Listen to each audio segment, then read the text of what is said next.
Hello, this is Dr. Hanaa Assil, and this is part 2 of review sessions on Unit 2 in the AS Edexcel Chemistry. So this chapter is about group 1 and 2 elements. We know that as we go down group 1 or 2, the element becomes more reactive, bigger radius, and therefore lower ionization energy.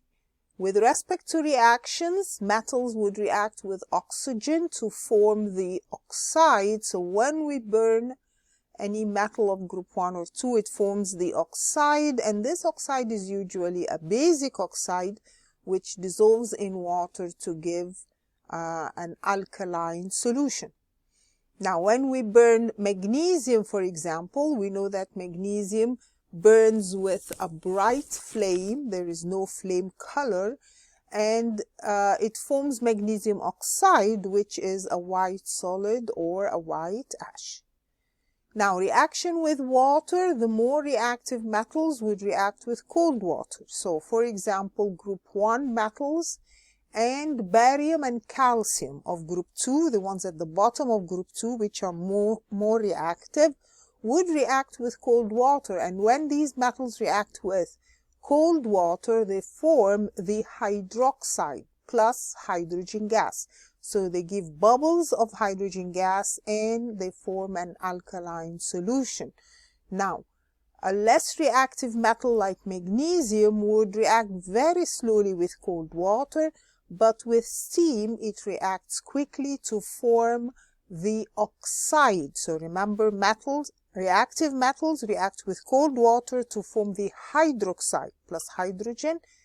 Less reactive metals will react with steam to form the oxide plus hydrogen. So if we have this question, a small piece of calcium is added to a beaker of distilled water. Which is the equation for this reaction? Again, we said calcium plus cold water would give the calcium hydroxide. And remember that calcium is in group 2, so its valency is 2. It has to go under the hydroxide. So calcium hydroxide is the one in choice D plus hydrogen. Metals would react with group 7 to form the metal halides, and these are usually ionic solutions. So magnesium, for example, would react with chlorine to form magnesium. Okay. Reaction with acids. Metals react with acids to form the salt and hydrogen gas. So if you put magnesium in HCl, we see bubbles of hydrogen gas. The metal hydroxides react with acids to give salt plus water. Remember, metal hydroxides are bases, base plus acid to give salt plus water. Which reaction produces more than one product? So we said magnesium plus oxygen would give what? Magnesium oxide. What about calcium plus chlorine? It would give calcium chloride. Strontium plus water, this is a reactive metal with cold water. This would give the hydroxide plus hydrogen. So this is the one that would produce more than one product. Barium oxide plus water gives barium hydroxide. Of course, these are just products, not balanced equation. Okay, if we're talking about trends in solubility as we go down group 2, well, the hydroxides have a different trend than the carbonate, sulfate, nitrates. This is because the hydroxide ions are relatively small atomic groups, so strong attraction forces to the metallic ion, and therefore it is difficult to separate these ions. While as we go down the group, the metal ion gets larger and it is more easier to separate the ions. So the barium hydroxide is more soluble than magnesium hydroxide. While if we're talking about a large atomic group like carbonates or sulfates or nitrates, with the small metal ions at the top of the group. This is easy to separate, and therefore these are more soluble, while as we go down, the metal ion becomes larger and it is more difficult to separate them. Therefore, barium sulfate or carbonate or nitrate would be less soluble. If we're talking about thermal stability means, do they break down on heating or not? So we say that group 1 carbonates do not break down. So we say they are thermally stable. So heating sodium carbonate, it does not break up. The most that would happen is we will reach its melting point and it would just melt and become a liquid. But otherwise, it does not react or it does not break up. While group 2 carbonates would break up when heated to give the oxide plus carbon dioxide gas. Now, if we're talking about carbonates, we said the ones at the top will be more easily decomposed. This is because the magnesium ion, for example, is small, higher charge density. So the magnesium ions attracts the negative charge around the carbonate ion. This distorts the electron cloud of the carbonate, weakens the CO bond, and this makes it easier to break up to form magnesium oxide plus carbon dioxide. So if we're asking the least soluble hydroxides and the least soluble sulfate, which one is the least soluble hydroxide? We said magnesium hydroxide would not dissolve. The least soluble sulfate, we said the barium sulfate would not dissolve easily. Calcium carbonate decomposes on heating. Explain why calcium carbonate decomposes at a higher temperature than magnesium carbonate. Remember that we said magnesium carbonate would break up easily or more easily than calcium carbonate. So why is that? We said as we go down the group, the metal ion becomes larger. Now, when we have a small metal ion like magnesium, this has a smaller radius, higher charge density. The magnesium ion attracts the negative charge that is around the carbonate ion, distorts the electron cloud, so there is polarization of the CO bond in the carbonate ion, increases, and this makes it easier to break up. And of course, the opposite is for calcium carbonate. So magnesium carbonate, we said, will break up more easily or it will decompose at a lower temperature. So a question like this, decomposition occurs quite easily because of the what? So if we're talking about this, we're talking about a metal nitrate, for example, then the decomposition will occur quite easily if we have polarization of the nitrate ions. Okay. With respect to nitrates, now group 1 nitrates will decompose in a different way from group 2. So all group 1 nitrates will break up to form sodium nitrite plus oxygen. When we heat it, it decomposes to give sodium nitrite and oxygen gas, which is bubbles of colorless gas. The only exception to that in group 1 is lithium nitrate. When we heat lithium nitrate, it breaks up to form lithium oxide plus nitrogen dioxide gas plus oxygen, and that is as if it is in group 2. This is what group 2 nitrates do. When we heat calcium nitrate, for example, we have a white solid of calcium oxide. We have nitrogen dioxide gas, and please remember that this is a reddish brown gas or reddish brown fumes, and oxygen, which is a colorless gas that relights a glowing splint. This question says anhydrous calcium nitrate decomposes on heating. this action of heat produces a white solid and what? So we said if we heat calcium nitrate, it will produce a white solid and what?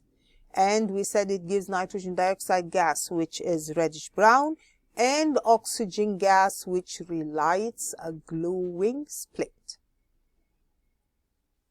Magnesium nitrate decomposes on heating. A sample of magnesium nitrate decomposed completely. The total volume of gas formed was 1200 centimeter cubed. Remember that it is forming two types of gases, nitrogen dioxide and oxygen. So we're told that the total volume of gas formed was 1200 centimeter cubed. What mass of magnesium nitrate was used? I'm going to remind you about these calculations. We said if we have a total volume of gas is 1200 centimeter cubed measured at room temperature and pressure, that means I could get the total number of moles of gas formed. Number of moles is volume over 24. Divide the volume centimeter cubed by 1000. This gives 0.05 mole.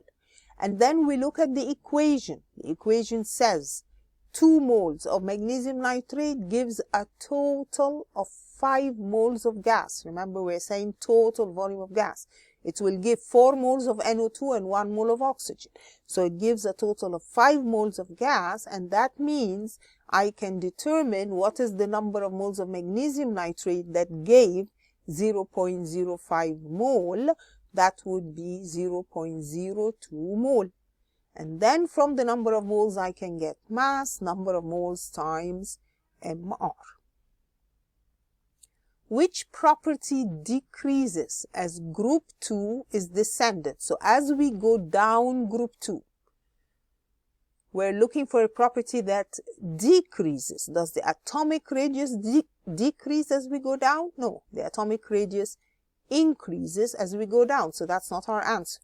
Which one decreases? Reactivity of the elements? No, we said as we go down, the reactivity actually increases. What about solubility of sulfates? Well, we said sulfates or carbonates or nitrates, as we go down, the solubility does decrease. It becomes less soluble. What about thermal stability? Well, if it becomes less soluble, it also becomes more thermally stable or less likely to break when heated. Okay, flame tests. We know that we use flame tests to identify metal ions. This is because when you put the salt into the Bunsen burner flame, electrons absorb energy, jump to a higher energy level so that they become in what we call an excited state. Then the electrons return back to their original energy levels, that's the ground state, and when they do that, they emit the amount of energy that they had absorbed. If this amount of energy is in the visible region, then this would give characteristic colors. So when solid sodium chloride is placed in a Bunsen flame, a persistent yellow color is observed. This yellow color is due to what? We said, why do the metal ions give specific colors? This is because electrons being excited to a higher energy level and emitting the yellow light on returning to the ground state. Now, why do different metals give different colors? This is because different metals have gaps of different sizes between the energy levels. So they emit light of different wavelengths, and these give different colors. Now, if the emitted light is not in the visible region, for example, magnesium, then no color is observed. So we say magnesium burns with a bright flame or with a white flame, while other metals give specific colors. Now, to test a metal with a flame test, we need to clean the platinum wire by dipping it into concentrated hydrochloric acid, then insert the platinum wire into the solution to be tested, then insert that into the non-luminous part of the flame, which is usually the hotter part of the flame and determine the color obtained. You are required to learn these colors. So lithium gives red, sodium yellow, potassium lilac, which is a shade of purple. Calcium, we say it is brick red, while strontium is red. So remember that both lithium and strontium give a red flame, while barium gives a green flame.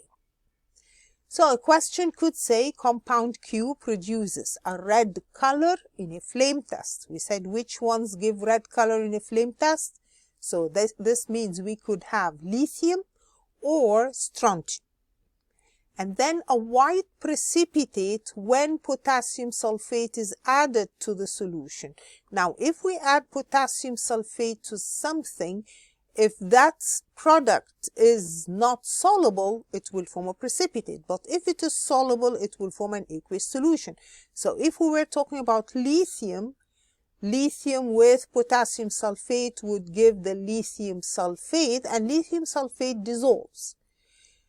We said before that since it has red color, then it's either lithium or strontium. So the lithium is not my answer because it will give a soluble lithium sulfate. So it would not give a precipitate with potassium sulfate. It is the strontium that would give a precipitate with potassium sulfate. Okay, the next chapter is on group 7, halogens. And we know that halogens are fluorine, chlorine, bromine, iodine, and we have astatine at the end. As we go down, the atomic radius becomes larger, and the atom itself or the element itself becomes less reactive and less electronegative. So we said fluorine is the most reactive nonmetal, and it is the most electronegative. Now, if we're asked to explain the trend in electronegativity going down group 7, so fluorine, chlorine, bromine, iodine, astatine, you should remember that as we go down group 7, the elements become less electronegative.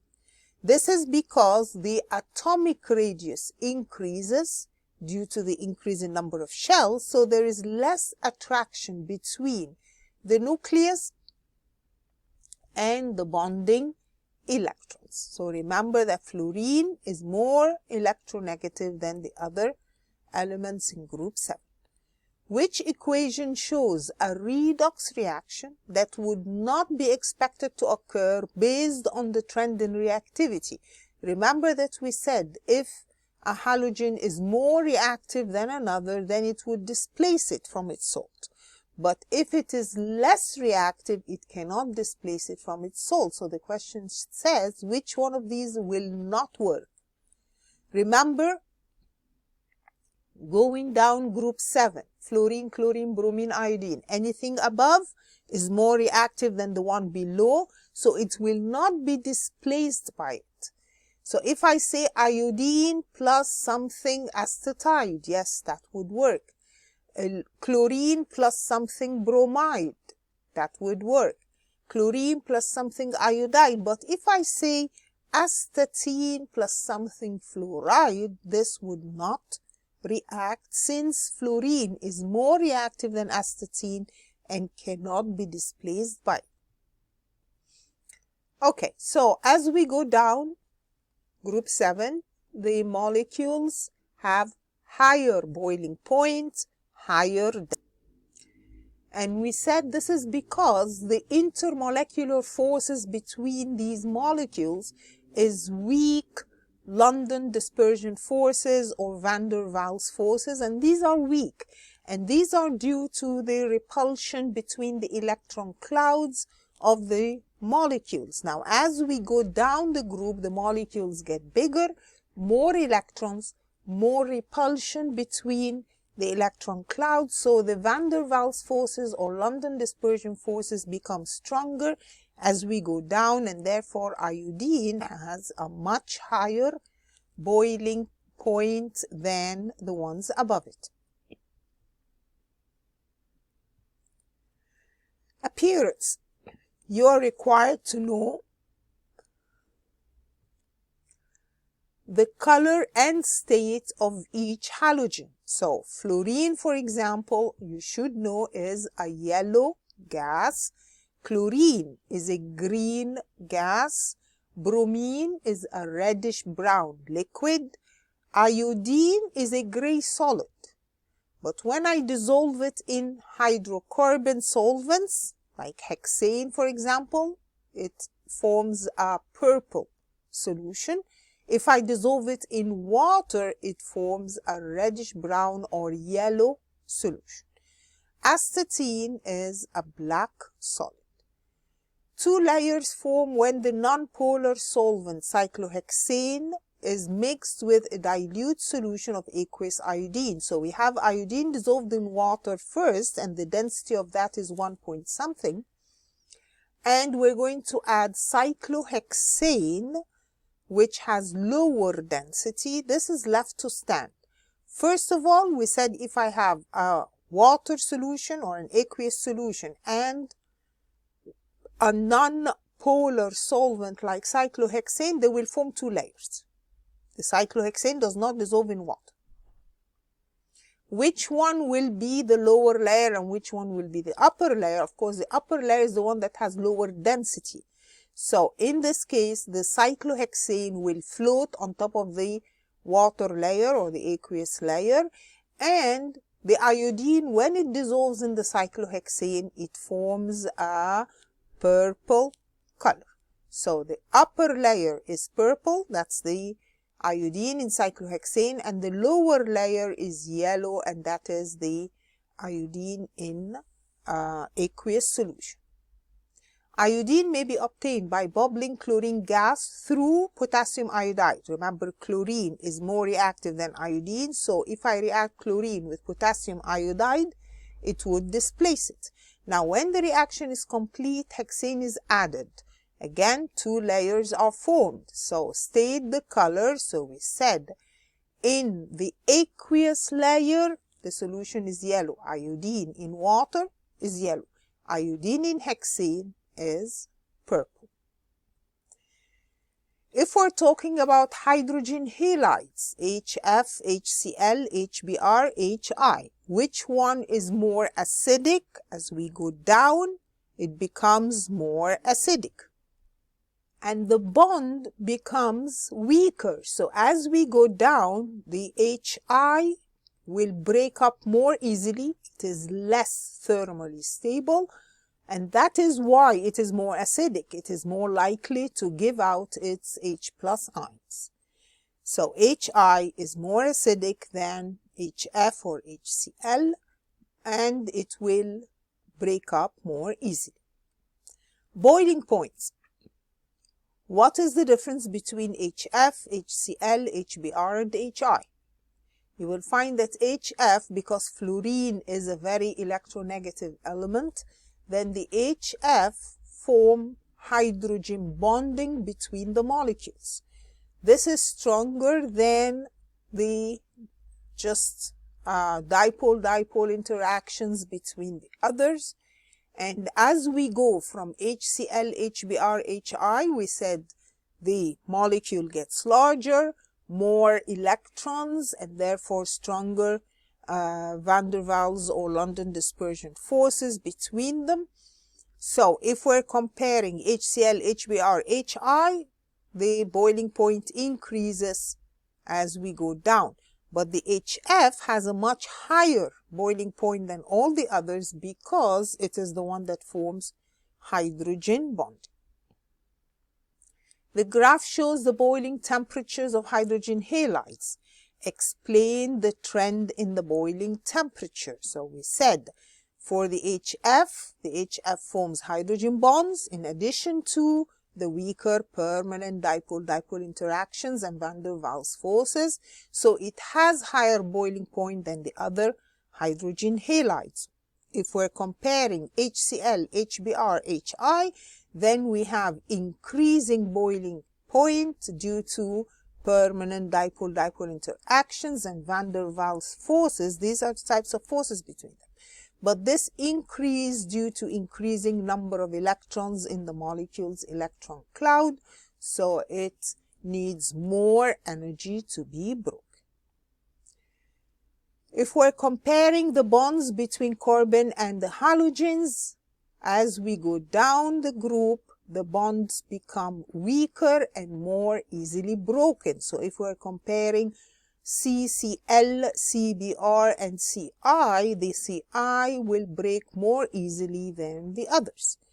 So a question like this, separate solutions of 1 chloropropane and 1 bromopropane in ethanol are warmed with aqueous silver nitrate.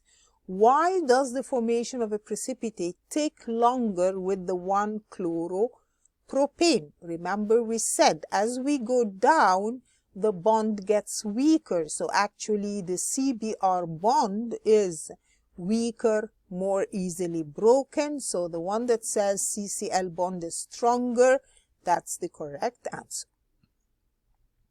Silver nitrate in aqueous ethanol is added separately to 4 halogenoalkanes, which would form a silver halide precipitate in the shortest time. In the shortest time means faster reaction. Which bonds break faster? The Ci or the CCl or the Ci or the Cl?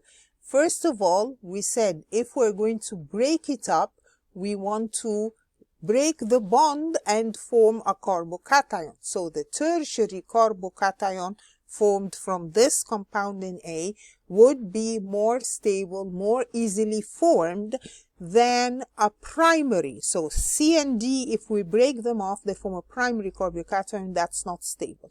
So my answer is A or B, and we said the Ci bond will break faster than the CCl bond. Samples of 1 iodobutane and 2-chloro-2-methyl-propane were hydrolyzed using aqueous silver nitrate in ethanol. Explain whether or not it is possible to predict the relative rate of hydrolysis of these two compounds.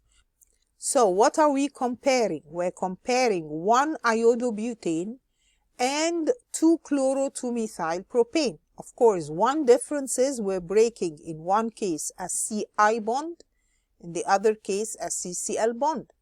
But then we're breaking them to form carbocations, and if you remember, the tertiary carbocation from the molecule on the right would be more stable than a primary carbocation from the molecule on the left. So actually, it is not possible to predict which compound will react faster, because in one case, the 2-chloro-2-methylpropane should react faster because it will form a tertiary alkyl halide, while the 1 iodobutane should actually react faster because the Ci bond breaks more easily and is weaker. So actually we cannot tell overall which one will react faster.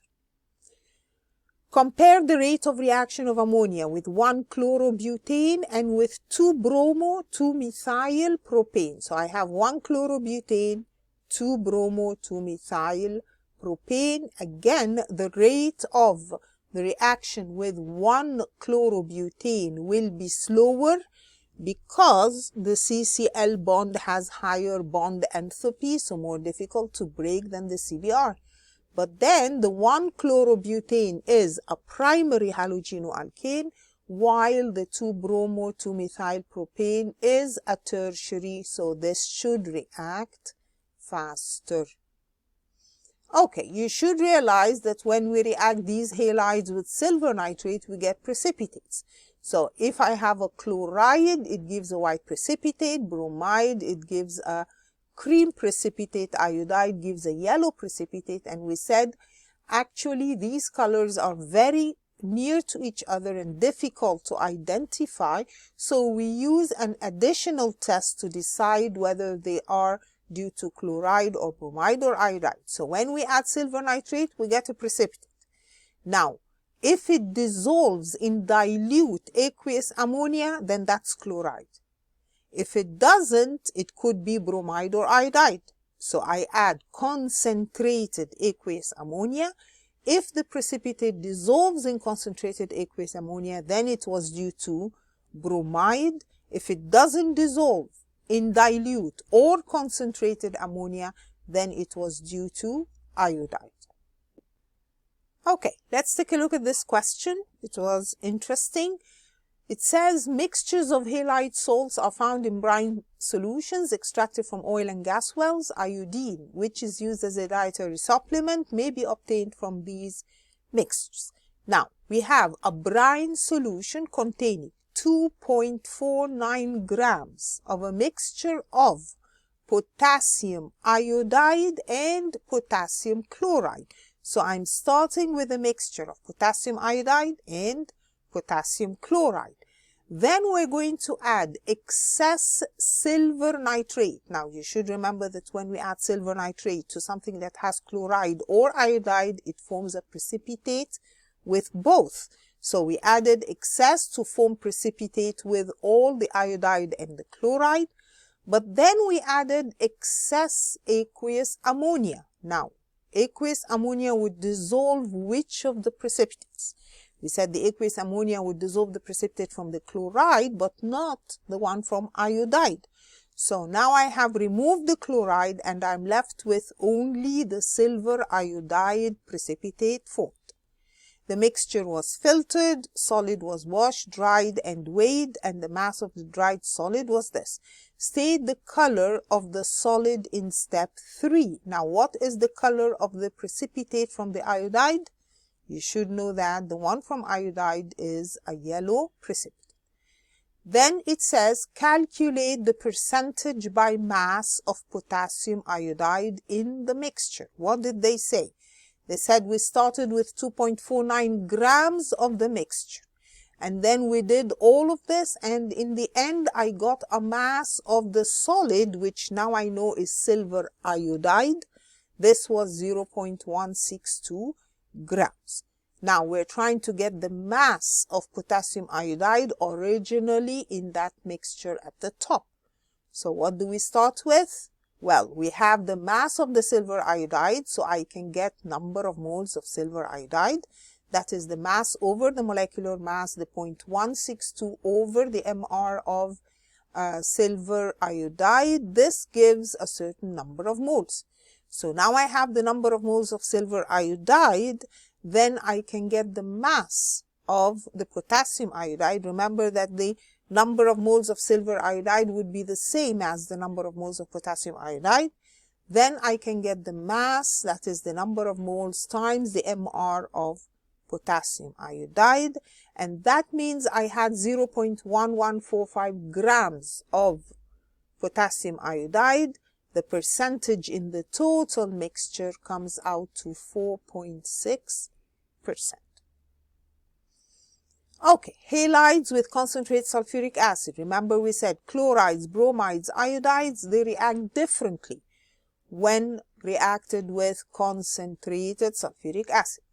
So, if I have a chloride with concentrated sulfuric acid, it forms the salt, potassium hydrogen sulfate, or you could say potassium sulfate plus HCl.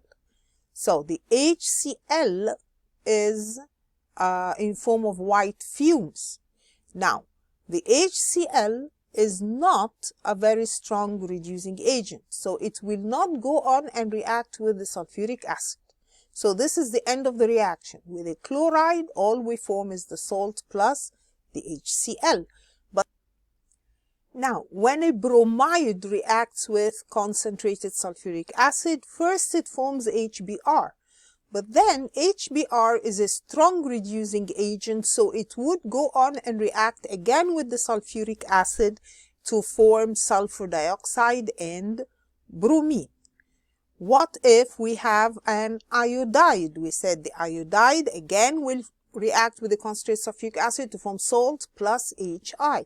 But then HI is a very strong reducing agent, so it goes on to react again with the concentrated sulfuric acid. This forms many different products: sulfur dioxide gas, iodine, which forms in the form of purple vapors, sulfur solid, which is a yellow solid, and H2S gas, which is a gas with the smell of rotten eggs.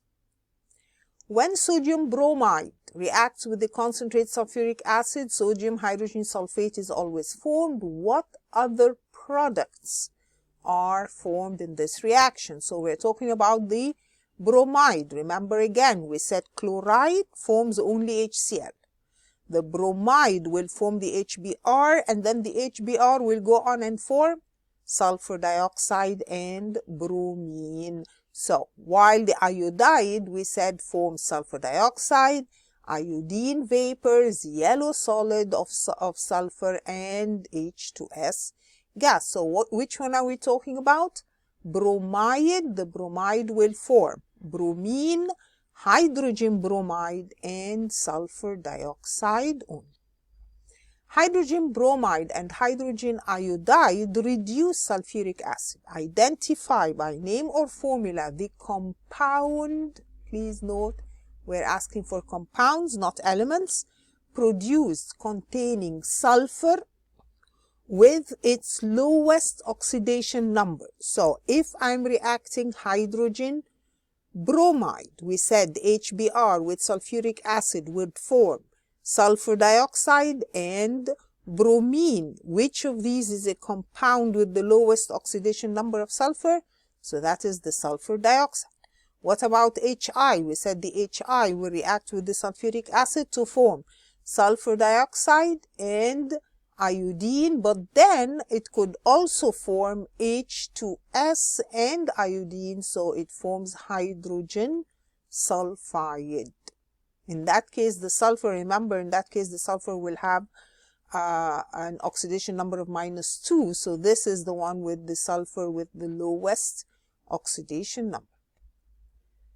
Then we have reaction with aqueous sodium hydroxide. And remember, the products differ according to whether we're reacting with cold sodium hydroxide solution or hot concentrated sodium hydroxide. So remember that with cold sodium hydroxide, we form sodium chloride plus the NaClO, which is sodium hypochlorite, in addition to water. And remember that we're starting with chlorine element, so oxidation number is 0. It forms sodium chloride, in which the chlorine has an oxidation number of -1, and the NaClO, in which the Cl has an oxidation number of +1. So this is what kind of reaction? In which we start with a species in which it is both oxidized and reduced. This is a disproportionation reaction. Also, the reaction with hot concentrated sodium hydroxide is also a disproportionation reaction, but in this case, the chlorine forms chloride plus water plus NaClO3, in which the chlorine has oxidation number +5. Again, if I put chlorine in water, again, it does a disproportionation reaction. This is because when we dissolve chlorine in water, it gives two types of acids. It gives HCl and HOCl. And remember that this is why we use it as bleach. Chlorine in water forms these two acids, and with litmus paper, it bleaches. So the chlorine changes from 0 to -1 or from 0 to +1. This is a disproportionation reaction. Calcium hypochlorite is used for water treatment in swimming pools. It is produced in the reaction between calcium hydroxide and chlorine. State the type of reaction occurring in the production of the calcium hypochlorite. Justify your answer using oxidation numbers. So what do we have? We have calcium hydroxide plus chlorine to give the calcium hypochlorite plus calcium chloride plus water. So we're starting with chlorine again, oxidation number 0. When it changes into the hypochlorite, it has an oxidation number of +1. So that's oxidation. Or when it forms the calcium chloride, it has an oxidation number of -1. So this is a disproportionation reaction, and you have to explain why. This is because the chlorine oxidation number changes from 0 to +1, increase in oxidation number, that is oxidation. And from 0 to -1, decrease in oxidation number, that is reduction. Again, the reaction of hydrogen halides with ammonia. Remember, hydrogen halides are acidic, so they react with ammonia, which is a base, to form the ammonium salt. Reaction of the hydrogen halides with water. This is, of course, we know that the HCl as a gas is a covalent compound, but when we dissolve it in water, it ionizes to form acids. Then the next chapter talks about reaction kinetics, that is the speed or the rate of a reaction. We know that a catalyst increases the rate of reaction without being used up. And if we say why, it is because it provides an alternative pathway for the reaction that lowers the activation energy. You should remember that the word activation energy is the minimum amount of energy needed to start a reaction. Catalysts are used a lot in industry, and this is to make the processes more sustainable by using less energy or to provide higher atom economy. Please understand why we use catalysts in industry. So a question like this: hydrogen peroxide decomposes as shown. A catalyst increases the rate of decomposition by doing what? We said, how does the catalyst increase the rate? A catalyst increases the rate by decreasing the activation energy. Again, remember, activation energy is the difference in energy from reactants to the top. So the uncatalyzed reaction has a big activation energy. When we use a catalyst, it decreases the activation energy. The energy profile of a reaction is shown. What is the minimum energy needed for this reaction? Of course, the minimum energy needed for this reaction is X, which is the activation energy. Then we're required to understand the Maxwell-Boltzmann distribution curve. We said if we are counting the number of molecules with a given energy, so we have a container that has many molecules, and we're counting how many molecules have a certain energy, and we draw the graph would look like this. So obviously, a big percent of the molecules have intermediate energy. A few have energy more than activation energy, and no molecules have zero energy. So it has to start at the origin, because I cannot have a molecule with zero energy. Every molecule must have some energy. So if the question says the distribution of molecular energies for a sample of gas in a sealed container is shown, why does the distribution energy start at the origin? Why do I have zero molecules having zero energy? This is because all molecules must have some energy. We cannot say that we have a molecule that has zero energy. Then you need to know the effect of temperature on the distribution curve and the effect of catalysts. So when we draw this, can you see where the activation energy is? Now, what if I raise the temperature? So at a higher temperature, of course, all the molecules will have energy higher than what they started with. So molecules gain kinetic energy. So the percentage of molecules with higher energy becomes more, and we find that the graph has a lower peak and it shifts to the right. Remember that the area under the graph represents the total number of molecules. So if I'm not removing or adding any more molecules, then the total area under the graph should remain the same. So if I'm going to shift it to the right, then the peak has to come down. So remember which one is the lower temperature and which one is the higher temperature. And remember, when we're changing temperature, we do not change the activation energy. The activation energy is the same, it's just that now I have more molecules with energy higher than the activation energy. So if we say some of the gas is removed and then the container is resealed and the gas is cooled, so I'm removing some of the molecules and I'm lowering the temperature. How does the new distribution of molecular energies compare to the original sample? So remember, if I remove some of the gas, that means I have less number of molecules. So the area under the curve would decrease. I have less number of molecules. What happens to the position of the peak if I am cooling it? Cooling it means I'm going to a lower temperature, and that means the position of the peak would shift to the left. What is the effect of catalyst on the Boltzmann distribution curve? Remember, we had a specific activation energy when there is no catalyst. But we said, what is the effect of a catalyst? The catalyst provides an alternative pathway with lower activation energy. So actually, the activation energy shifts to the left. So if I have activation energy with no catalyst, now the one with the catalyst is more to the left, and that means all the molecules after that have energy higher than activation energy, so more of the collisions would be effective collisions. How does a solid catalyst work? Well, the solid catalysts have a surface, the reactants will be absorbed onto the surface. This weakens the bonds in the reactants, so the reaction is faster. Then the products separate from the surface of the catalyst. So if we say the catalytic converter works best at a temperature of around 350, do you know what's a catalytic converter?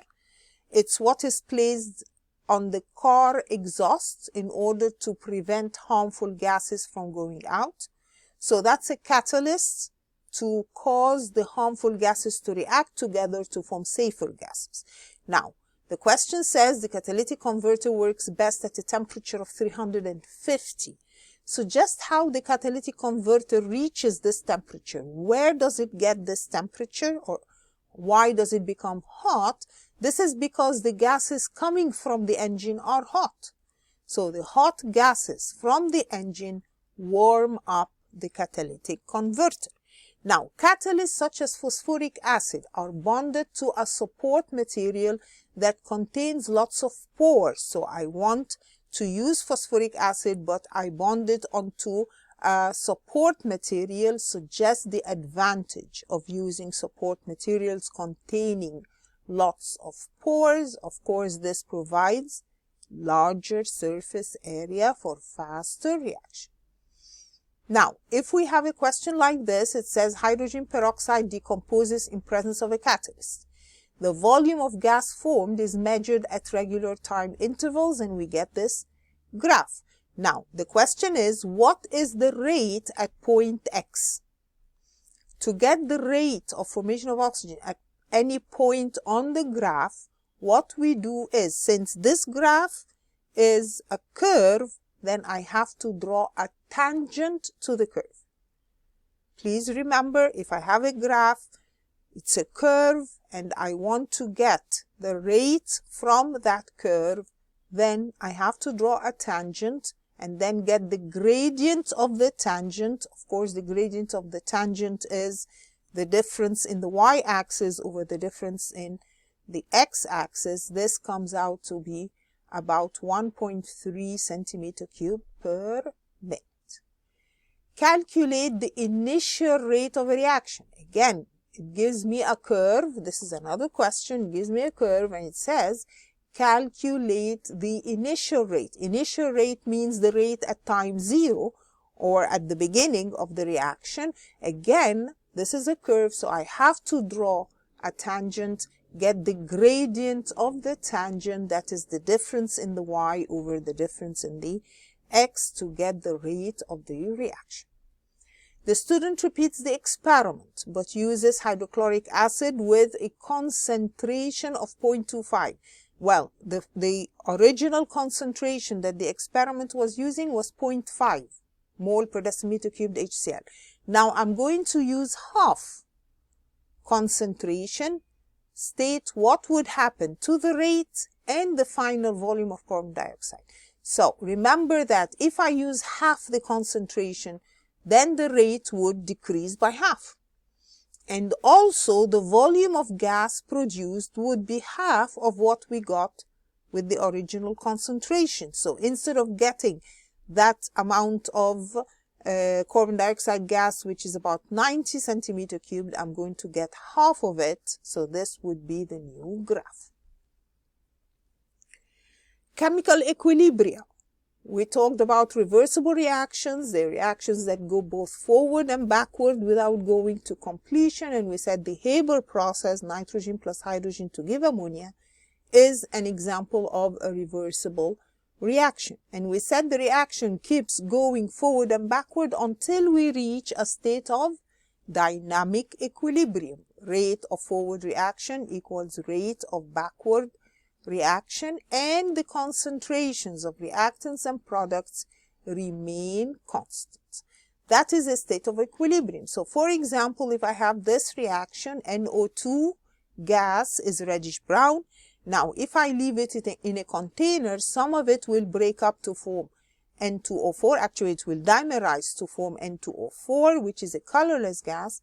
Then this N2O4 can break up again to form NO2, and so on until they reach a state of equilibrium in which the final color is somewhere in between the reddish brown and the colorless. Remember that equilibrium occurs in a closed system. So this has to be a sealed tube in order for the gases to reach equilibrium so that nothing escapes from the mixture.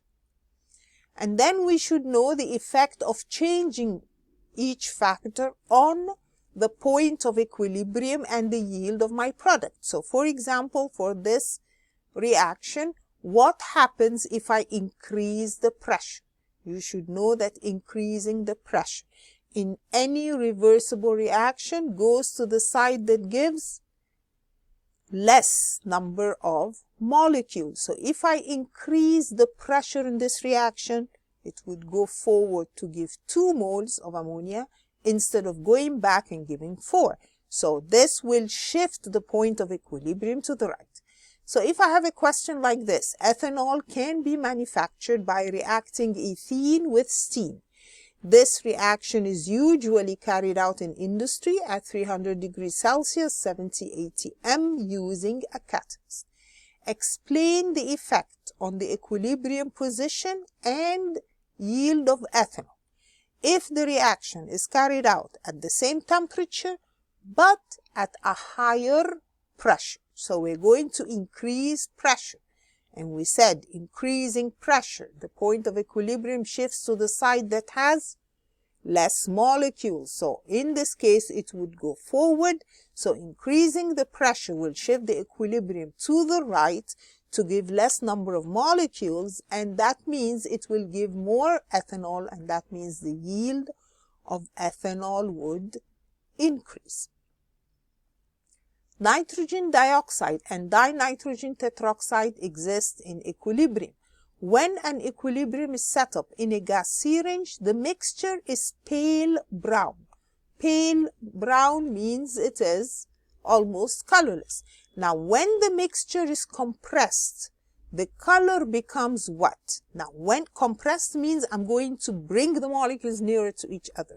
Of course, if I bring the molecules nearer to each other, then they will be sort of more concentrated, and that means the color would become darker first, but then we said it would try to go to the side that is what?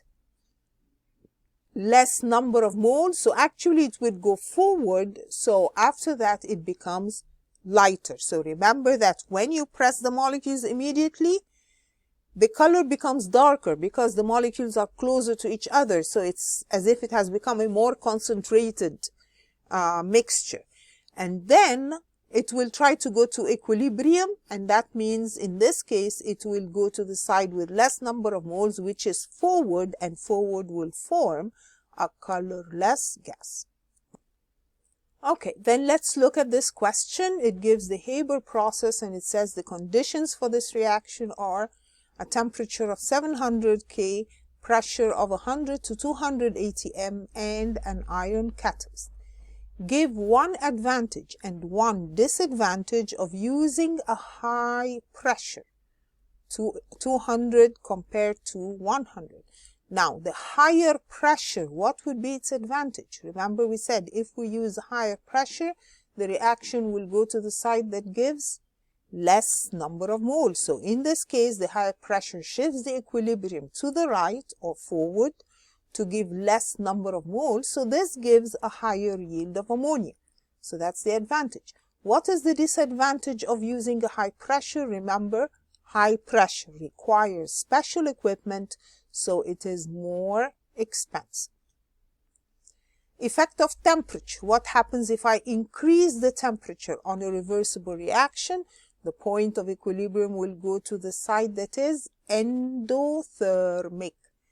How do I know if something is endo or exo? Well, I look at the delta H. In this case, going forward, the delta H is negative, and that means going forward it is exothermic, and that means going back is endothermic. So in this case, if I increase the temperature, the point of equilibrium will go back, or the reaction will go to the left, and that means it will give less ammonia when I increase the temperature. Let's look at this question. At temperature T1, methane reacts with excess steam to give hydrogen. At different temperature T2, carbon monoxide reacts with more steam. Predict which of these is the higher temperature. Now, which of these would need a higher temperature? The first reaction or the second reaction? Well, looking at the delta H, you can see that the delta H for the first reaction is positive. That means going forward is endothermic, and that means if I increase the temperature, it would go forward. So that first one is the higher temperature, since the forward reaction is endothermic. A mixture of hydrogen and iodine is left in a sealed container at 300 degrees Celsius until equilibrium is established. The equilibrium mixture is then cooled, and the color of the mixture darkens. So when we cool it, it darkens. That means it went forward or backward. Remember, if it goes forward, it forms HI. HI is not colored. But if it goes back and it forms iodine, remember that iodine is colored. So that means when I cool it, it went back. So which is correct? Change in position. When the system is cooled, it went back or to the left. Now, the enthalpy change of the forward reaction, that means if it went to the left, then the enthalpy change of the forward reaction must have been endothermic, because when I cool it, it goes exo. So it went back to form a colored mixture. That means the forward was endo. Which conditions give the highest yield for the forward reaction? I want it to go forward. Should I use high temperature or low temperature? Well, look at the delta H. Delta H is positive. That means it is endothermic going forward, and we said higher temperature goes endo. Now, do we want higher pressure or lower pressure? If I go forward, I form 1 mole ammonia, 1 mole HCl. That means I form a total of 2 moles. But if I go back, it forms 1 mole.